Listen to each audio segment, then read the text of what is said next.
देखते जाते हैं, हैरत में पढ़ते जाते हैं।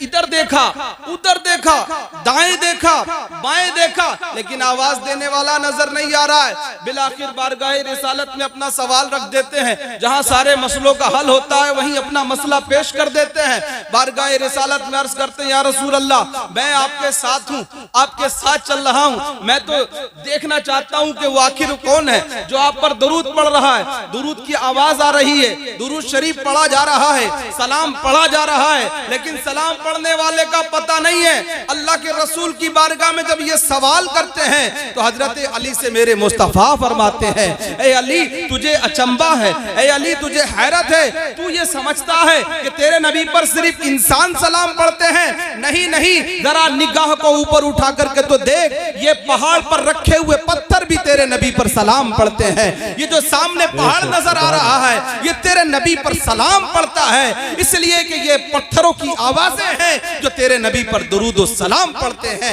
हजरत गिरामी, ये मेरे नबी पाक सल्लल्लाहु अलैहि वसल्लम की अजमत है। और ये पहाड़ कौन सा है जानते हैं आप? जो लोग मदीने गए, जो लोग मदीने गए वो जानते हैं। मदीने शरीफ में अभी आप जाएंगे तो 21 नंबर गेट के सामने से जब आप देखेंगे तो वहां पर आपको नजर आएगा एक पहाड़ है जिसको जबले ओहद कहा जाता है, जिसको जबले ओहद कहा जाता है। सरकार फरमाते हैं, मैं इस पहाड़ से मोहब्बत करता हूँ, ये पहाड़ मुझसे मोहब्बत करता है। मैं इस पहाड़ से मोहब्बत करता हूँ, ये पहाड़ मुझसे मोहब्बत करता है। अब सुनो मुसलमानों, आज कुछ फिरके वो हैं जो मोहब्बत पर कलाम करते हैं, कहते हैं मोहब्बत भी जनाब कैसी चीज है। आप सुने मोहब्बत कैसी होती है और किस जगह पहुंचा देती है। फर्शी को अर्शी बना देती है, जमीन से उठाकर आसमान पर पहुंचा देती है। ये पहाड़ है। अहले सुन्नत के अकीदे की वजाहत भी होती है यहाँ से। हुजूर ने फरमाया, ओहद से मैं मोहब्बत करता हूँ, ओहद मुझसे मोहब्बत करता है। अब सुनो, मोहब्बत करने वालों को क्या मिलता है, इसलिए सोच समझ के मोहब्बत करना चाहिए। कहीं हो सकता है तुम पढ़े लिखों के लेवल में, पढ़े लिखों के की शक्ल में हो सकता है किसी बदअकीदा से मोहब्बत करने लोगों, इसलिए ध्यान रखने की जरूरत है कि मोहब्बत भी सोच समझ के की जाए।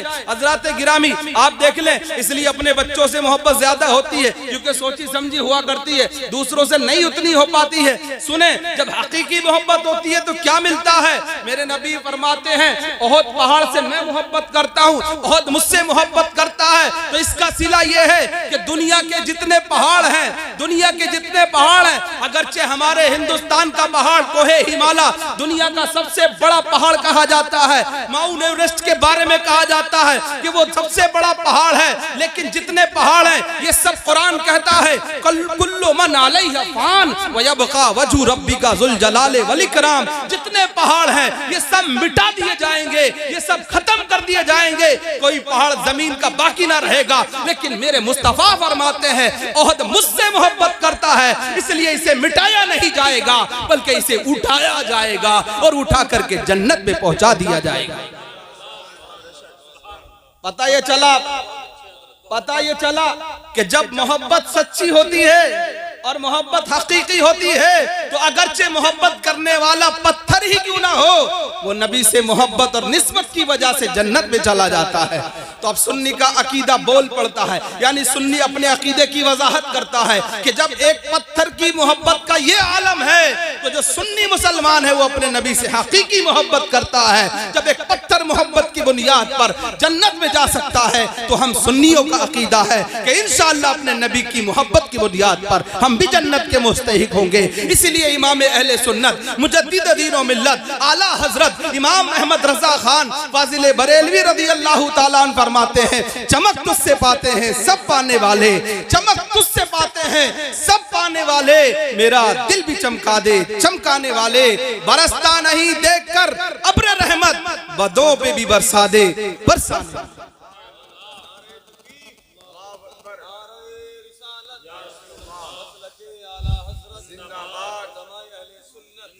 इसलिए नबी पाक अलैहिस्सलाम की मोहब्बत, लेकिन याद रखिए खालिस मोहब्बत होती है, लालच वाली नहीं, जैसे आजकल चल रही है कि तुमने मुझे चाय पिला दी तो मैंने भी पिला दी, लालच की, गरज की, मतलब की ये नहीं, बल्कि ऐसी हो कि जैसी सिद्दीक़ अकबर को थी, वैसी हो जैसी उमर फारूक आजम को थी, मोहब्बत ऐसी हो कि रसूल कायनात सल्लल्लाहु अलैहि वसल्लम ने इरशाद फरमाया कि कौन है जो राह खुदा में ला करके पेश करे, तो सिद्दीक अकबर ला करके सारा असासा बारगाह रिसालत में पेश कर देते हैं।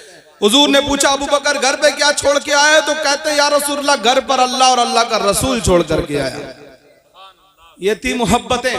मोहब्बत सीखना है तो अबू बकर से सीखो।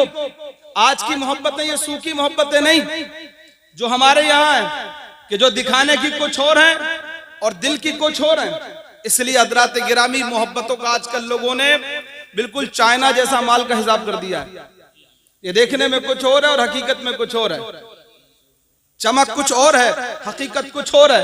और याद रखें, इस्लाम ने, ध्यान रखें, इस्लाम ने आपको ये इस बात की तालीम दी है कि जो अंदर हो वो बाहर हो। बातिन सही होगा तो जाहिर भी सही होगा। ये याद रखे, चमक और दमक का एतबार हमारे। इसलिए इमाम अहले सुन्नत अपने नबी की बारगाह में अर्ज कर रहे हैं, चमक तुझसे पाते हैं सब पाने वाले, मेरा दिल भी चमका दे चमकाने वाले।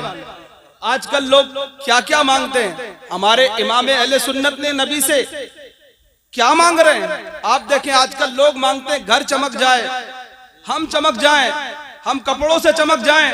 याद रखें, आज तक कोई कपड़ों से नहीं चमका है, वरना दुनिया का जो सबसे बड़ा मालदार था वो सबसे ज्यादा कपड़े अच्छे पहन के चमक सकता था।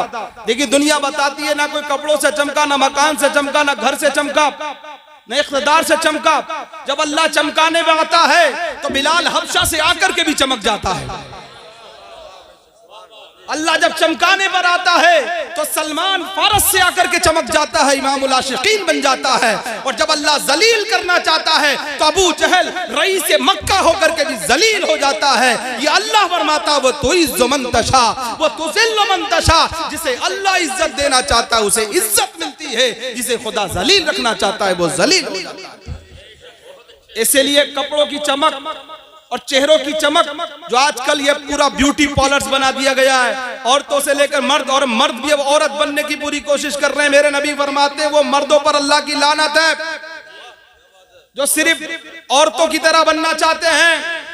अल्लाह रब्बुल इज्जत चमक तुमको किसी और चीज से नहीं देता है। मेरे मुस्तफा फरमाते हैं नूरे सलात से तुम्हारे चेहरे रोशन होते हैं,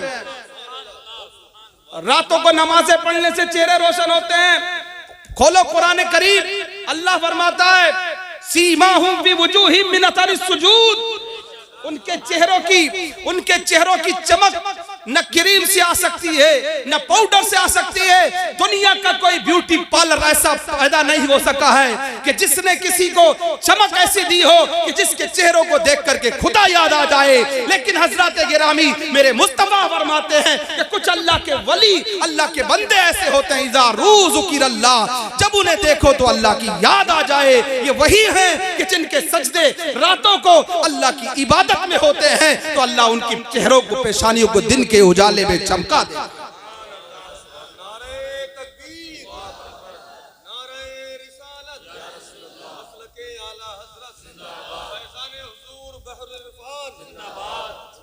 इसीलिए आला हजरत ने ये नहीं मांगा मेरा घर चमके, मेरा दर चमके। आला हजरत फरमाते चमक तुझसे पाते हैं सब पाने वाले, मेरा दिल भी चमका दे चमकाने वाले। इमाम अहले सुन्नत जानते थे, वो इमाम जिसने वो किताबें लिखी हैं जो आज तक दुनिया के लोग भी हैरत में पड़ गए हैं। 1000 किताबें लिख के दुनिया को बता दिया है कि लिखना कमाल नहीं है बल्कि मुस्तफा की मोहब्बत और मुस्तफा के दीन की खिदमत और इत्तिबाए सुन्नत ही कमाल है। जिसके होने के बावजूद भी मैं अल्लाह के रसूल की बारगाह में इस्तिगासा कर रहा हूँ, या रसूलल्लाह कुछ नहीं चाहिए, ना घर चाहिए, ना दर चाहिए, पर दिल चमकना चाहिए। इसलिए इस दिल की बात करो, ये दिल सुधरेगा तो तुम सुधरोगे।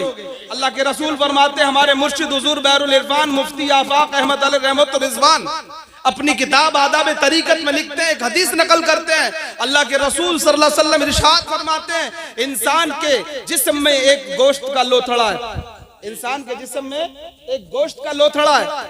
सरकार फरमाते हैं अगर वो सही होता है तो पूरा इंसान सही होता है, अगर वो खराब तो पूरा इंसान खराब। दिल है भाई, हार्ट से सारा मसला है।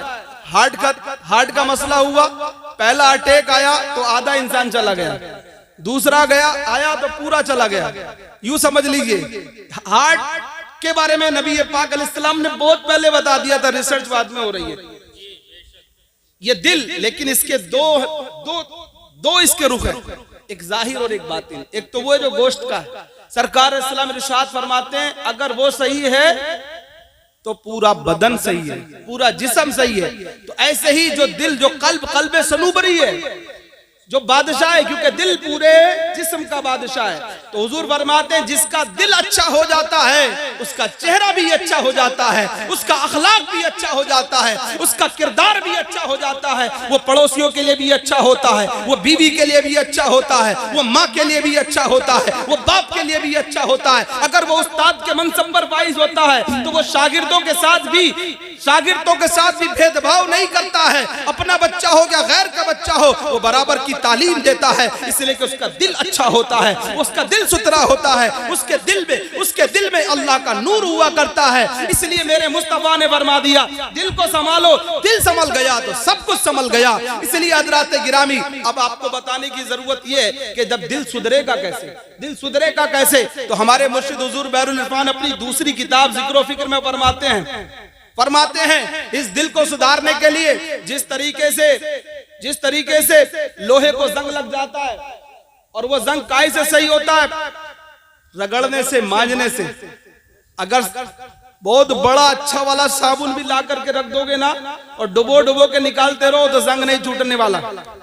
लेकिन जंग छुटाने के लिए तरीका क्या है? आज भी हमारी माए बहने बेटी, बर्तन को जब जंग को दूर किया जाता है या कालब को दूर किया जाता है तो कैसे? रगड़ना पड़ता है, बार बार करना पड़ता है। तो हुजूर बहरुल इरफान फरमाते हैं अब इस दिल को सही करने के लिए जरूरत है जिक्र करने की, जिक्रुल्लाह की जरूरत है। अल्लाह का जिक्र करने से दिल सही हो जाएगा, और दिल सही करने से इंसान सही हो जाएगा, और इंसान जब सही हो जाएगा तो मुआशरा सही हो जाएगा, और मुआशरा सही हो जाएगा तो पूरी कायनात का माहौल सही हो जाएगा। बात समझ रहे हैं ना? तो बात कहां थी और कहां पहुंच गई, हम कहां थे और कहां आ गए। हमारे नबी ने हमारे पूरे मुआशरे की इस्लाह की जरूरत को पेश कर दिया था, लेकिन आजकल हम हवाओं में जी रहे हैं, आजकल हम ख्वाब और ख्यालों में जी रहे हैं। आप समझ रहे हैं क्या बिल्कुल जाहिरी चीजों से सब कुछ हो जाएगा? नहीं मेरे भाई, आप इन मना रहे हैं कि बस एक किसी आलिम की तकरीर सुनकर के वाह वाह कर दी, सुभान अल्लाह कर दी, तो अब आप समझ के कि आप बरी हो गए, सुधर गए। नहीं, जो उसने कहा उस पर अमल करने की जरूरत है, और वही कामयाब भी है। कभी ऐसा होता है कि वो बोलने वाला उतना कामयाब नहीं कि बात सुनने वाले कामयाब हो जाते हैं, ऐसा भी होता है। हाँ, ऐसी बुजुर्गों की रिवायात मौजूद है। इसलिए और ऐसे ही हमारे भाई हैं आजकल, दरअसल हमारे यहाँ आजकल एक किस्म की मैं पिलाई जा रही है कि बिल्कुल चाहे वो अशार की शक्ल में हो, चाहे वो फजाइल की शक्ल में हो, लोगों को अहकाम नहीं बताए जा रहे हैं। अहकामात इस शरिया जो बहुत जरूरी होते हैं। मैंने जो आयत करीमा तिलावत की है अब उसको सुनो और उस पर गौर करो। सूरह अहज़ाब की आयत है। अल्लाह फरमाता है या अय्युहल्लज़ीना आमनुत्तकुल्लाह व क़ूलू क़ौलन सदीदा। ये आयत मैंने इसलिए पढ़ी कि जब निकाह होगा कल हाफिज ज़ीशान साहब का, तो ये आयत उसमें पढ़ी जाएगी। ये खुतबा निकाह की आयत, ये पढ़ी जाती है। आप लोग खुतबा सुनते नहीं, क्योंकि उस टाइम आपकी नजर खुतबे पे नहीं होती। जिसने खाना नहीं खाया उसकी पंडाल के खाने की तरफ होती है, समझे क्या नहीं? और जो खा के आ जाते हैं तो उनकी छुआरों की तरफ होती है, समझे क्या नहीं? या फिर गाड़ी की तरफ होती है। ये तुम्हारा ख्याल है। आपको पता है खुतबा सुनना चाहिए, निकाह में शिरकत करें। मैंने अपने मुर्शिद हुजूर बहरुल इरफान से सुना है कि निकाह में शिरकत करो, क्योंकि अगर अल्लाह की बारगाह में उसका निकाह कबूल हो गया, और निकाह जिनका हुआ मर्द औरत, और अल्लाह ने उसके जरिए से कोई नेक बंदा पैदा किया, और फिर उसके जरिए से दुनिया में नेकी फैली, तो जितने लोग उसके निकाह में शरीक हुए थे अल्लाह ताला उनको भी उसका सवाब अता फरमाएगा। लेकिन ये सवाब उन्हें नहीं मिलेगा जो खाना खाकर वो जाते ही खाना खाने के लिए, वो निकाह में शरीक होने जाते ही नहीं। समझ रहे हैं आप? ये समझने की चीज है। इसलिए बारातों में जाओ, बिल्कुल जाओ, खुशी से जाओ, लेकिन थोड़ी सी नियत की इस्लाह कर लो, बात थोड़ा सा नियत को डाइवर्ट कर लो। मेरे नबी की बुखारी शरीफ में ये हदीस है, अल्लाह के रसूल फरमाते हैं इन्नमल आमालु बिन्नियात, अमाल का मदार नियत पर होता है। अगर आप चाहें तो अपनी नियत को सही कर सकते हैं।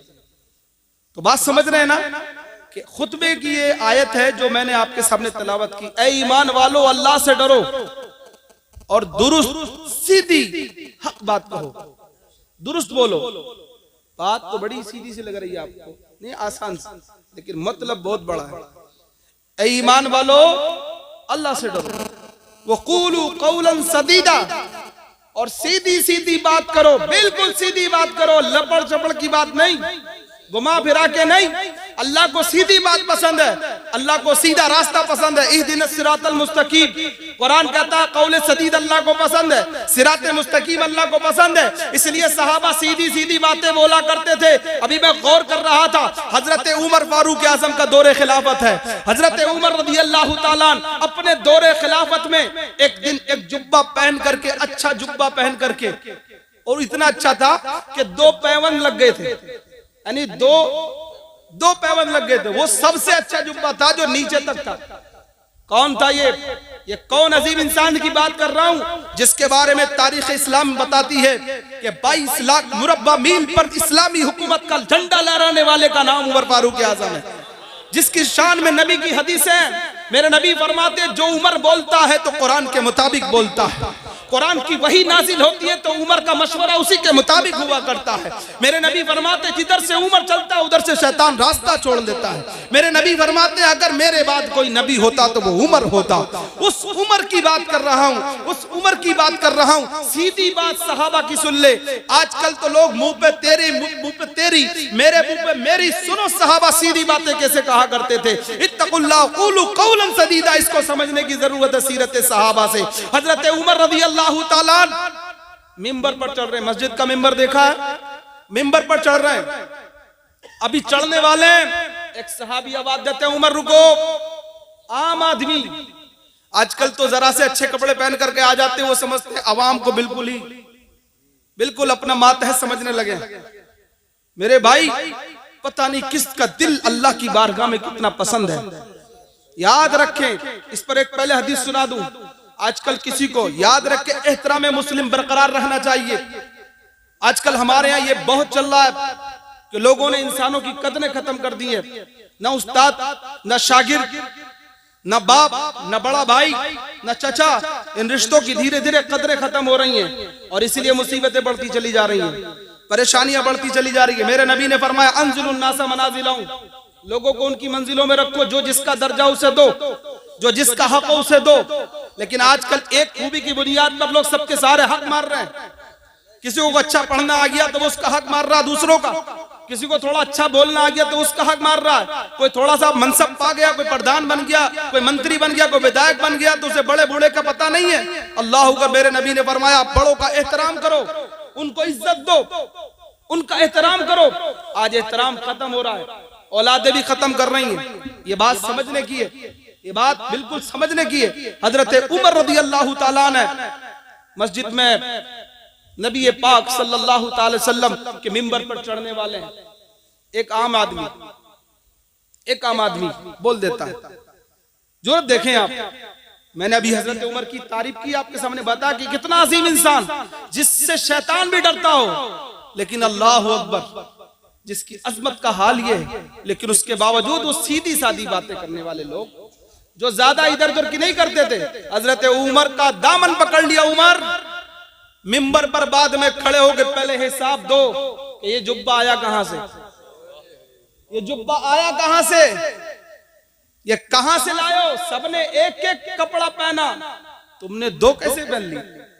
सबका एक में है जो पूरा नहीं हो पाया है। आज सोचो मुसलमानों, ये कुरून उला के लोगों की बात है। ये वो लोग हैं जिनकी जन्नत की बिशारतें आसमान से उतरती थी, जिनके लिए सलाम जिब्रील जैसे फरिश्ते लेकर के उतरा करते थे, जिनके लिए हूरें तमन्नाएं किया करती थी। लेकिन उनके कपड़े छोटे हुआ करते थे, सजदे लंबे हुआ करते थे, इबादतें ज्यादा हुआ करती थी, बातें कम हुआ करती थी। अल्लाह अकबर, ये असीम लोग थे जिनकी अज़मतों का आलम यह था कि जिनके लिए फरिश्ते सलाम लेकर के आया करते थे, लेकिन उनके पास पहनने के लिए पूरे कपड़े नहीं होते थे। और आज हमारे पास कपड़े ज्यादा हैं, हमारे पास लेटने के लिए बिस्तर ज्यादा हैं, हमारे पास मकान में कमरे ज्यादा हैं, लेकिन हमारे पास न सजदे ज्यादा हैं, न नमाजें ज्यादा हैं, न हमारे पास अखलाक ज्यादा है, न हमारे पास इस्लामी तालीमात ज्यादा है। हम हर चीज में कम होते चले जा रहे हैं। काश के हम हर चीज में ज्यादा होते, अगरचे हम संग्रेजों पर लेटते, लेकिन मुस्तफा की तालीम के नीचे होते तो दुनिया में भी बेहतर होते और आखिरत में भी फला पाते। हज़रात गिरामी, वो सहाबी दामन पकड़ के रोक लेते हैं, बोलो हिसाब दो। आज आप देख रहे हो, वहां पूछ लिया। आजकल हमारे यहाँ हिसाब मस्जिदों में से लिखा जाने लगा। मैं इस पे भी थोड़ा सा बता दूं, जितना ज्यादा लिखा जा रहा है उतना ज्यादा इत्मीनान खत्म होता चला जा रहा है। पहले लिखा पढ़ा कुछ नहीं जाता था, जबान ही भरोसा हुआ करती थी, वही अमानतदारी की जमानत हुआ करती थी। लेकिन जितनी अमानतदारियां चल रही उतनी घोटालेबाजियां बढ़ रही हैं, क्योंकि दिल नहीं सही है, क्योंकि अमल नहीं सही है, हम खुद नहीं सही हैं। हज़रात गिरामी, इसको सही करने की जरूरत है। सुने कितनी साफ सीधी बात, मैं कौलन सदीदा पर ही बात कर रहा हूं। हजरत उमर से जब सवाल किया तो हजरत उमर रुक गए। ऐसा नहीं था कि बड़े थे तो डांट देते कि तुम कौन होते हो, ऐसा नहीं जैसा आजकल हमारे यहाँ होते हैं। अगर एक स्टेज वाले को थोड़ा कोई नीचे वाला कुछ कह दे तो वो अपने बाहू में आ जाता है। लेकिन ये नहीं कि मेरे नबी ने बताया कि लोगों का एहतराम बरकरार रखो, तो तुमको ऊपर बिठा दिया तो इसका मतलब नहीं कि नीचे बैठने वालों को अपने से कमतर और जलील समझो। नहीं, तुम्हारे यहाँ कोई लेवल नहीं है बड़ाई का, सिर्फ एक ही लेवल हमारे दीन ने दिया है। ये बात बिल्कुल कान खोल के सुन ले हर इंसान। इस्लाम में कोई लेवल की बुनियाद पर अल्लाह की बारगाह में मकबूल नहीं है, कोई मुकर्रम नहीं है।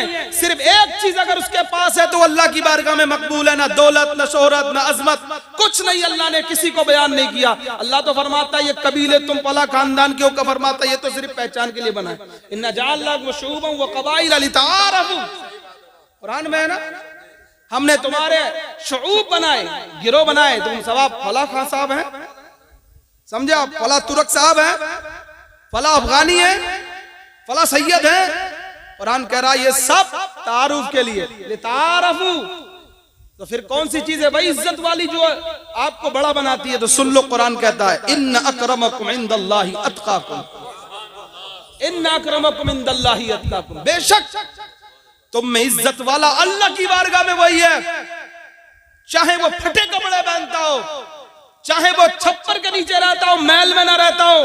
अल्लाह को इसकी परवाह नहीं है क्योंकि महल वाला है, बादशाह का बेटा है या बादशाह है, अल्लाह की बारगाह में मकबूल हो जाएगा। हर किस नहीं, अल्लाह की बारगाह में चाहे महल में रहे, चाहे छप्पर में रहे, अगर मुसलमान है तो बराबर है। बस इज्जत वाला वही है जो तकवे वाला है।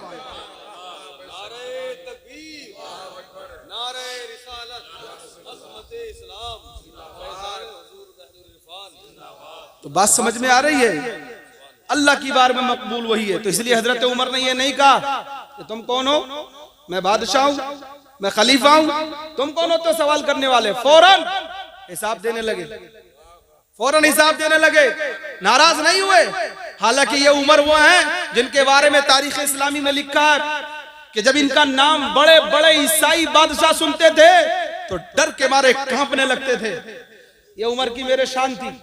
लेकिन अल्लाह अकबर, हजरत उमर से जब किसी गरीब सहाबी ने सवाल कर दिया तो कहते मैं जवाब देता हूं। अभी जवाब देने ही वाले थे कि हजरत उमर के बेटे हजरत अब्दुल्लाह इब्ने उमर खड़े हो जाते हैं, कहते मेरे वालिद की गलती नहीं है, बल्कि बात यह थी, दरअसल वाकया कुछ ये था कि उस वक्त कुछ कपड़े आए थे जो सहाबा में बांटे गए थे।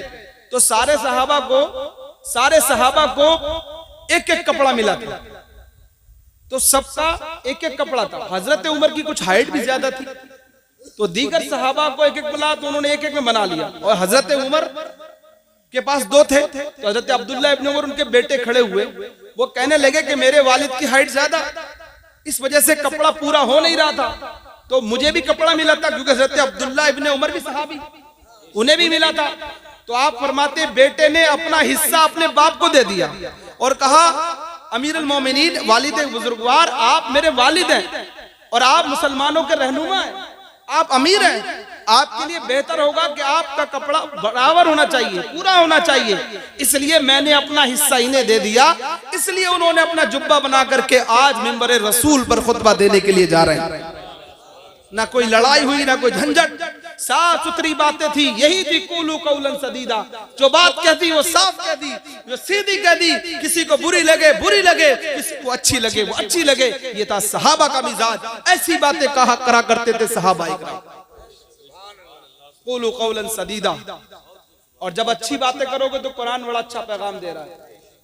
जब बात दुरुस्त हो जाएगी तो कुरान फरमाता युस्लिह लकुम आमालकुम, अल्लाह तुम्हारे आमाल की इस्लाह कर देगा। जब भाई शुरुआत तो यही से होती है ना, जब बात पहले देखिए, बिजनेस का भी कॉन्सेप्ट यही है, बिजनेस का भी कॉन्सेप्ट यही है ना, पहले बातचीत सही होती है तब काम धंधा आगे बढ़ता है कि नहीं? और पहले ही बात से लड़ाई कर बैठो तो किसी का काम नहीं चलने वाला। तुम अपने घर, फला अपने घर। बात समझ में आ रही नहीं? आज हम इस पर नहीं चल रहे, हम इस पे चल रहे ना। हमारा हाल ये हो गया है कि कोई बस छुई मुई का कोई ऐसी जादू की छड़ी फेर दे कि एकदम से नात का एक शेर सुन ले जन्नत में चले जाएं, एक तकरीर सुन ले साहब जन्नती हो जाएं, नारा लगा करके फारिग हो जाएं। यही समझ रहे हैं इसी का नाम दीन इस्लाम है? नहीं मेरे भाई, अगर इसमें अच्छी बातें, अच्छे अशार तुम्हारी इस्लाह कर दें, तुम्हें अल्लाह और उसके रसूल की तरफ फेर दें, तुम्हें दुनिया से हटा करके अल्लाह की तरफ माइल कर दें, तो यकीनन वो तकरीर भी कामयाब है, वो अशार भी कामयाब है। और अगर तुम्हें इसकी तरफ ना माइल कर सके तो कोई कामयाबी का तसव्वुर नहीं है। बात समझ में आ रही है? ये बात बड़ी समझने की है।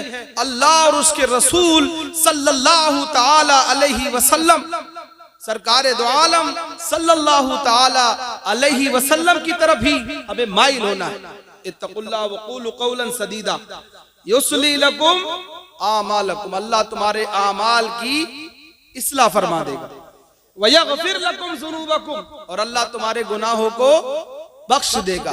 व मन युतिइल्लाह व रसूलहु, और जो अल्लाह और उसके रसूल की इताअत करेगा अल्लाह ताला उसे फकत फाज़ा फौजन अजीमा, वही बड़ी कामयाबी वाला होगा, उसको बड़ी कामयाबी मिलेगी। अब आप सुने, बड़ी कामयाबी किसे मिल रही है? कुरान ने बोला बड़ी कामयाबी इन्हीं को मिलेगी, आमाल भी सही हो जाएंगे। लेकिन मैं ये समझता हूं अगर तरतीब रखें सामने आयत की, तो सबसे बुनियादी बात कुरान ने बताई कौले सदीद, यानी दुरुस्त बात। आज आप इस तकरीर से और हाफिज जीशान साहब की शादी की इस पुरबहार माहौल में, इस तकरीब में आप यही पैगाम लेकर के जाएं कि रात की तकरीर में सिर्फ एक बात बुनियादी कही गई, वो थी कि हर मौके पर, चाहे मस्जिद में हो, चाहे अपने घर में हो, चाहे अपने कारोबार में हो, चाहे किसी की दुकान पे हो, चाहे आप कारीगर हो, चाहे आप मालिक हो, चाहे आप नौकर हो, बात हमेशा सच्ची कहना है, सीधी बात कहना है, कुछ घुमा फिरा करके नहीं कहना है। फिर देखो इंशाअल्लाह काम भी बनते जाएंगे, आमाल भी सही होते जाएंगे, गुनाह भी माफ हो जाएंगे, और अल्लाह और उसके रसूल की इताअत की तौफीक भी मिल जाएगी, और इंशाअल्लाह बड़ी कामयाबी भी हासिल। बात समझ में आ रही है? ये बहुत जरूरी चीज है, बुनियादी चीज है। आजकल ये चीजें हम ना करने की वजह से आज हम फिर से पस्ती की तरफ जा रहे हैं। मेरे भाइयों, आज बहुत कुछ इस्लाह करने की जरूरत है, हर चीज की इस्लाह की जरूरत है। हमने बहुत कुछ बिगाड़ लिया है। याद रखें, कोई भी चीज जब ओवर जाती है, कुरान ने हद कायम कर दी है, हुदूद शरअ को पहचानिए। जब एक हकीम और डॉक्टर कहता है अच्छा खासा इंसान बिल्कुल फिट हो, लेकिन एक्स्ट्रा कुछ भी करेगा तो बॉडी डैमेज हो जाएगी। मसलन खाना खा रहे हैं आप, बहुत अच्छा खाना खाएं, या बादाम ही क्यों ना खाएं, कुछ भी खाएं, लेकिन अगर ज्यादा खा लोगे तो सेहत को नुकसान पहुंचा देगा। कुरान फरमाता है कुलू वशरबू हनिया ला तुसरिफू, जगह जगह आयत कुरान में आई, वला तुसरिफू। अल्लाह फरमाता खाओ पियो खूब अच्छे से खाओ, लेकिन हद से मत गुजरो, हद से मत गुजरो। आज हर चीज में यही हो रहा है, तकरीबन हम हद से गुजर रहे हैं। और हम आमाले हसना, आमाले स्वालिया, जिसकी कुरान बार बार हमें दावत देता, कोई पारा ऐसा नहीं है 30 पारों में 114 सूरतों में शायद सबसे छोटी सूरत भी कुरान की, तो उसमें कुरान ने आपको पैगाम अमल का दिया। लेकिन आज हम भूल बैठे, हमने आमाले हसना को जाना ही नहीं कि वो क्या है, अहकाम शरा को पहचाना ही नहीं कि वो क्या है। आज हमारे मिंबरों से भी नई चीज की दावत दी जा रही, दे रहे हैं, लेकिन जैसा इसका हक था इस चीज का वो नहीं पहुंचाया जा रहा। शरीयत के अहकाम क्या थे? अब ये शादी की महफिल है तो शादी के अहकाम को जानने की जरूरत थी हमें कि शादी किस मकसद के लिए की जाती है। बस थोड़ी सी बात इस पर बयान करके अपनी बात को मुकम्मल करना चाहता हूँ। शादी एक अहम मकसद है। मेरे नबी फरमाते हैं, सरकार अलैहिस्सलाम फरमाते हैं, निकाह करो, निकाह को आसान करो ताकि जिना मुश्किल हो जाए। मेरे नबी फरमाते हैं, जिसने निकाह किया, अल्लाह के रसूल सल्लल्लाहु अलैहि वसल्लम की हदीसें निकाह के बारे में, और नौजवानों खासतौर पर गौर से सुनो कि निकाह, मेरे नबी फरमाते हैं, निकाह सबसे पहला काम ये करता है, मफहूम हदीस पेश कर रहा हूं कि निकाह का काम ये है कि निकाह निगाहों को झुका देता है, गुनाहों से बचा लेता है। और एक हदीस के मुताबिक बेशादीशुदा की नमाज और शादीशुदा की नमाज में बहुत बड़ा फर्क है। जो शादीशुदा है, अल्लाह उसकी नमाज का सवाब 70 गुना बढ़ा देता है। समझ रहे हैं आप? क्योंकि उसके दिलो दिमाग में गुनाह के ख्याल नहीं होते, उसकी निगाह सीधी और सच्ची होती है। वो रोड से निकलेगा भी तो किसी की बहन बेटी पर गलत निगाह नहीं डालेगा। इसलिए हुजूर अलैहिस्सलाम ने फरमा दिया कि निकाह को आसान करो।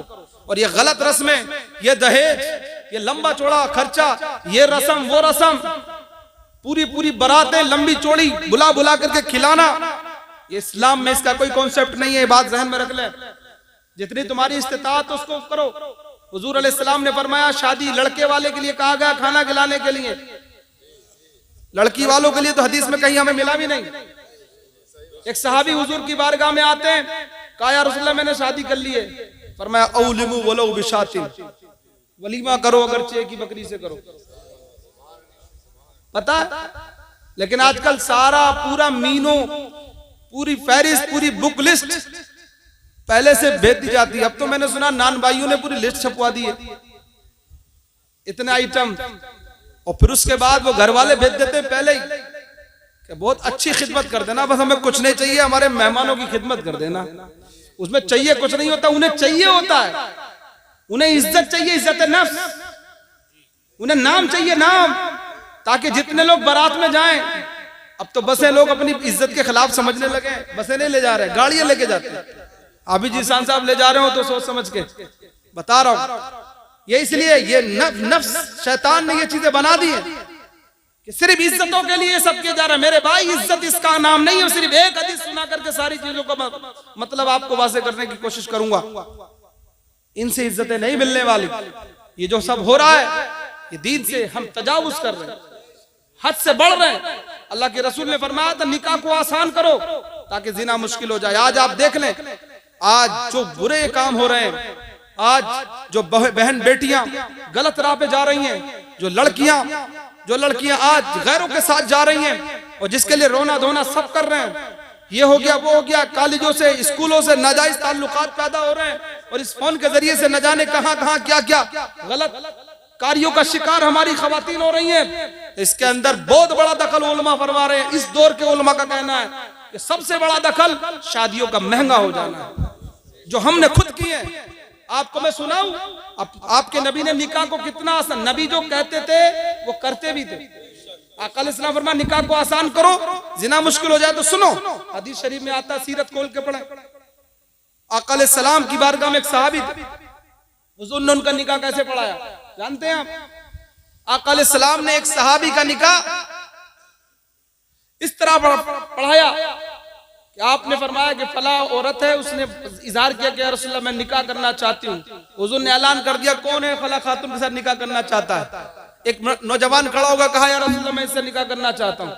हुजूर ने फरमाया, तेरे घर में कुछ है? कहा या रसूलल्लाह घर में कुछ नहीं है।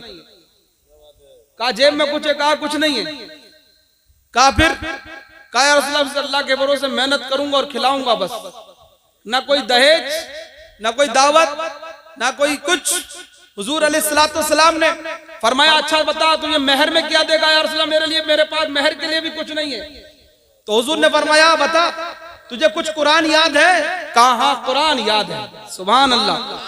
कुरान याद है, फरमाया जा मैंने तेरा निकाह सिर्फ कुरान की आयतों के मेहर बना करके तुझे तेरा निकाह पढ़ा दिया है, तू अपनी बीवी को कुरान पढ़ाते जाना और यही तेरे निकाह का मेहर हो जाए। इतना सस्ता निकाह कभी आपने सुना है? एक हदीस में आता है कि हुजूर ने एक निकाह सिर्फ 1 अखरोट पर पढ़ा दिया था कि सिर्फ निकाह को आसान करो। आपको पता है खातून जन्नत सैयदतुन निसा फातिमा ज़हरा, नबी की बेटी सैयदा ज़हरा रज़ियल्लाहु ताला अन्हा, हजरत मौला अली शेर खुदा की बेटी, शेर खुदा की ज़ौजा, आपकी बीवी, आप जानते हैं, आपको पता है आक़ाए करीम सल्लल्लाहु अलैहि वसल्लम ने उनका निकाह फरमाया हजरत अली के साथ। बहुत आसान, बहुत लंबी चौड़ी कोई दावत नहीं। हजरत अली से फरमाया आपने, वो भी एक अपना एक सामान एक यहूदी के यहाँ गिरवी रख करके लेकर के आए और फिर उसके बाद आपने दावत की थी। सरकार अलैहिस्सलाम ने आपका निकाह पढ़ा दिया। थोड़ा सा असासा जो जरूरत का सामान था हुजूर ने अपनी बेटी को दिया। और आजकल हमारे यहाँ महीनों से पहले तैयारी की जाती है, महीनों पहले तैयारी की जाती है। मैं ये नहीं कह रहा कि जरूरत के सामान ना दिए जाए, आप अपनी बेटी को जरूरत की जो चीज चाहे वो दें, जरूर दें, लेकिन बेटी का हक के मीरास भी दें, हक के मीरास भी दें। कितने यहाँ बैठे हैं ऐसे जिन्होंने अपनी बेटियों को, अपनी बहनों को और अपनी फूफियों को हक के मीरास दिया है। इसके शिकार तो स्टेज वाले तक हैं, सच्ची बात है। कुरान कह रहा है 4 पारे में यूसीकुमुल्लाहु फी औलादिकुम लिज़्ज़करि मिस्लु हज़्ज़िल उन्सयैन, अल्लाह तुम्हें वसीयत करता है, अल्लाह तुम्हें वसीयत कर रहा है।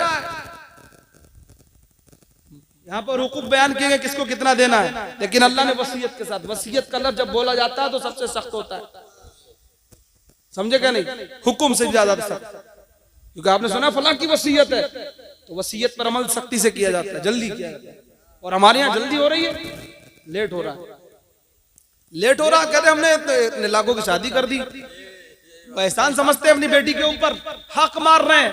अक्सर न जाने कितने हाजी, न जाने कितने बहुत बड़े बड़े पढ़े लिखे, बहुत बड़े बड़े अपने जमाने के हैं, लेकिन अपनी बेटियों का हक मारे बैठे हैं, अपनी बहनों का हक मारे बैठे हैं। और याद रखो हक़ुल अब्द को अल्लाह भी माफ नहीं करता है।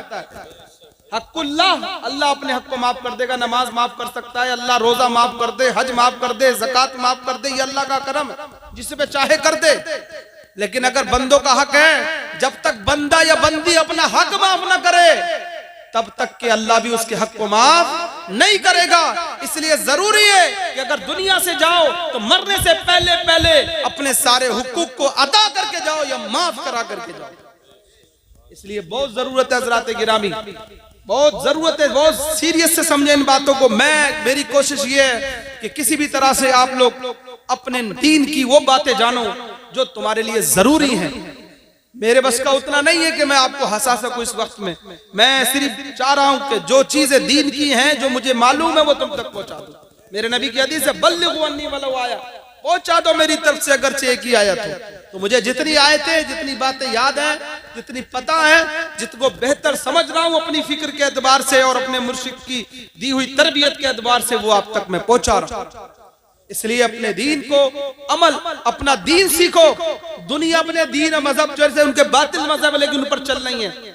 उनके लोग बता रहे हैं कि ऐसा करो तो वैसा कर रहे हैं, आप देख नहीं रहे हो। दूसरी कौमें देखो, उन्हें बता दिया कि इस रंग का गमछा डालो तो वो डाले घूम रहे हैं। तुमसे तुम्हारे नबी ने कहा टोपी लगाओ, तुमसे टोपी नहीं लगाई जा रही। तुमसे तुम्हारे नबी ने कहा दाढ़ी रखा, तुमसे नहीं रखाई जा रही। सीखो उन लोगों से, सिखों से जिनके मजहबी रहनुमा ने कह दिया था कि बाल मत कटाना, तो बाल कटाते नहीं है, बढ़ते जाते हैं, तो लपेटते जाते, लपेटते चले जाते हैं, अपने मजहब पर अमल करते चले जा रहे हैं। इसलिए वो मुअज़्ज़ज़ होते चले जा रहे हैं। तुम्हारे नबी ने तुम्हें कहा था तुम अपने दीन पर अमल करोगे तो अल्लाह तुम्हें इज्जतें देगा, अल्लाह तुम्हें बरकतें देगा, अल्लाह तुम्हारे पर रहमतों का नुज़ूल फरमाएगा। और अगर तुम अपने दीन पर अमल नहीं करोगे तो कुरान ये भी बता रहा है अल्लाह ला युगय्यिरु मा बिक़ौमिन हत्ता युगय्यिरु मा बिअनफुसिहिम, बेशक अल्लाह उस कौम को कभी नहीं बदलता जो कौम खुद बदलने की कोशिश नहीं करती। इसलिए बात समझने की कोशिश कीजिए, रोना धोना बंद कर दीजिए। जो कहते हैं आज ये हो रहा, फला जी ये कर रहे हैं, फला जी ये कर रहे हैं, फला ने ऐसा कर दिया, फला मंत्री ने ऐसा कर दिया, फला नेता ने ऐसा कर दिया, कुछ नहीं। मासा मिन मुसीबत फबिमा कसबत अयदीकुम, कुरान कह रहा है ये तुम पर कोई मुसीबत किसी और की तरफ से नहीं आती, ये उसी से है जो तुम्हारे हाथों ने कमाया। ये तुमने जो किया उसकी वजह से मुसीबतें आ रही हैं, जो परेशानी आ रही इसी वजह से आ रही है, वरना सच्चे, वरना तो कुरान कह रहा है तुम लालौना इन कुंतुम मोमिनीन, तुम ही सरबुलंद रहोगे अगर तुम मोमिन,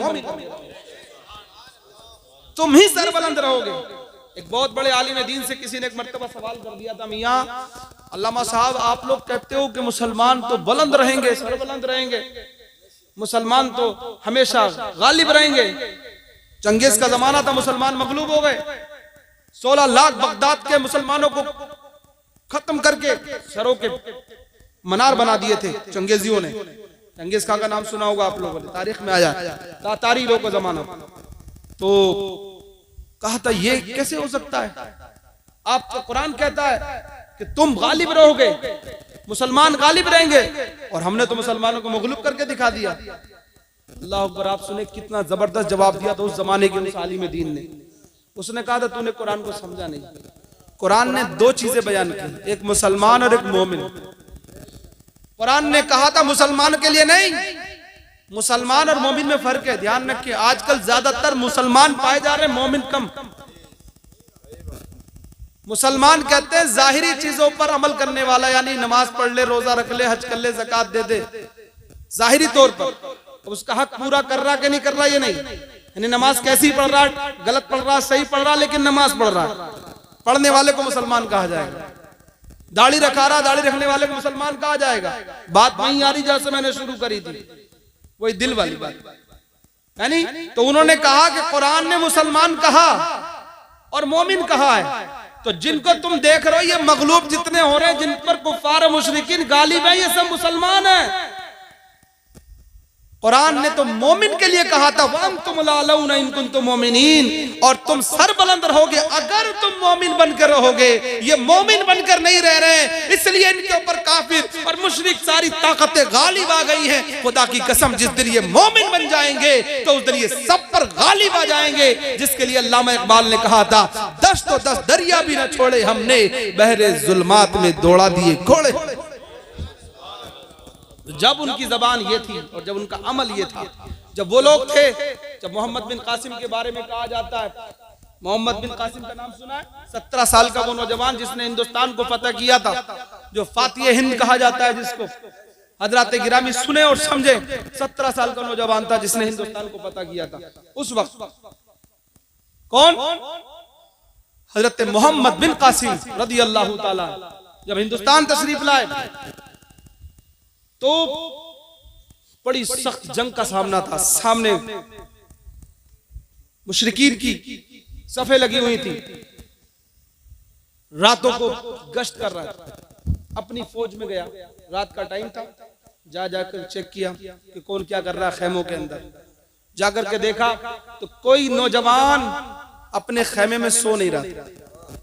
किसी को देखा तो कुरान पढ़ रहा है, किसी को देखा तो सर सजदे में रख के रो रहा है, किसी को देखा तो तस्बीह पढ़ रहा है, किसी को देखा तो अल्लाह से दुआएं मांग रहा है, किसी को देखा तो खड़े होकर के नफल नमाजें पढ़ रहा है, किसी को देखा तो तहज्जुद पढ़ रहा है। तो मोहम्मद बिन कासिम ने सुबह को खड़े होकर कहा था, सुबह खड़े होकर कहा था, मैं देख रहा हूं तुम्हारी सफे अगरचे कम है, लेकिन मैं चैलेंज के साथ कहता हूं फतेह तुम्हारे मुकद्दर होगी, फतेह तुम्हारे मुकद्दर होगी। किसी ने पूछा किस बुनियाद पर कह रहे हो? सामने लाखों का मजमा है और इधर हजारों का मजमा है। उसने कहा इधर लाखों की परवाह नहीं है, इसलिए कि ये वो लोग हैं जिनकी रातों को पेशानियां सजदों में थी, अल्लाह की बारगाह में हाथ उठाए हुए थे, ये लोग थे। इसलिए कुरान ने इन्हीं के लिए कहा वअंतुम लालौना इन कुंतुम मोमिनीन, तुम सर बुलंद रहोगे अगर तुम मोमिन रहोगे। इसलिए ये मोमिनाना शान के साथ थे, अगरचे थोड़े थे लेकिन गालिब होकर के रहे।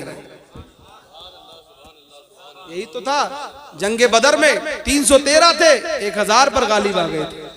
तो ये था जब तुम ऐसे मुसलमान रहोगे तो तब तुम गालिब रहोगे, वरना छोड़ दो, ये कहना बंद कर दो कि साहब फला ने ये कर दिया और फला ने वो कर दिया, इस हुकूमत ने ये कर दिया, उस हुकूमत ने, हुकूमत कोई बदल जाए, जब तक तुम नहीं बदलोगे कुछ नहीं होने वाला।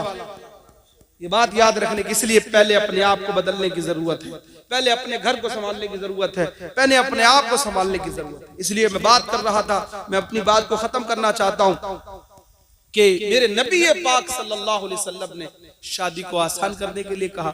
हमें शादी आसान बनाना चाहिए, इसके फजूल खर्चों को कंट्रोल करना चाहिए।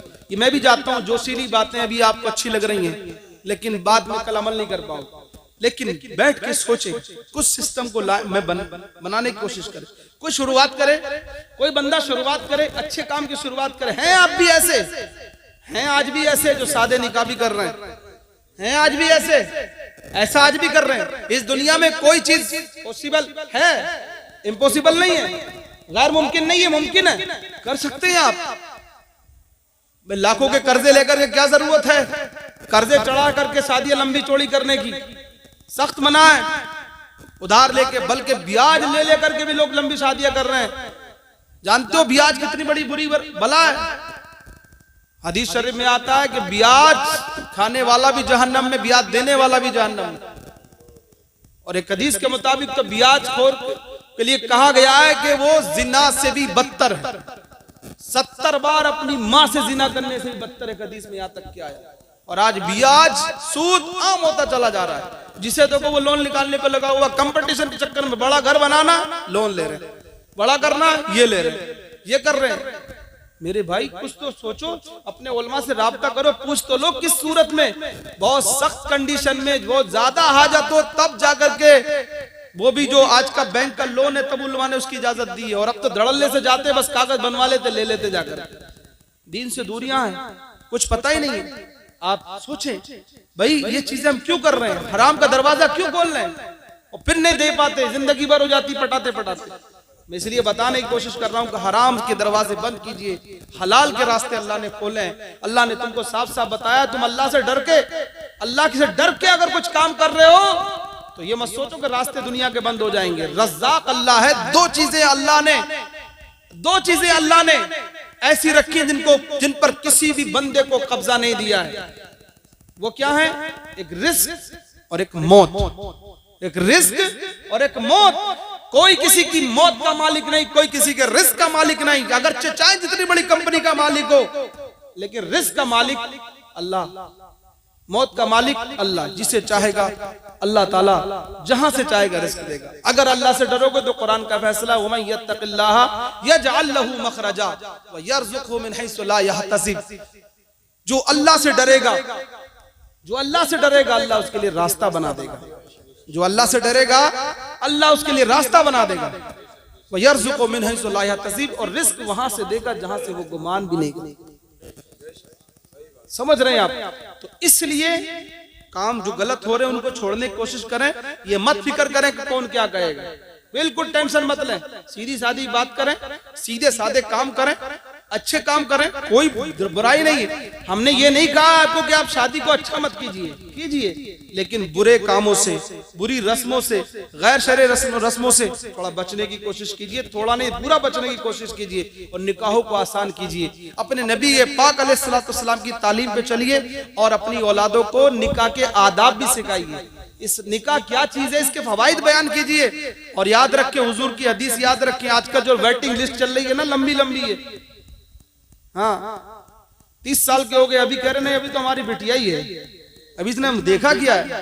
समझे वो गुनाह के सारे दरवाजे देख चुके हैं और अभी अब तक कह रहे हैं कि नहीं, अभी से कुछ नहीं किया उसे।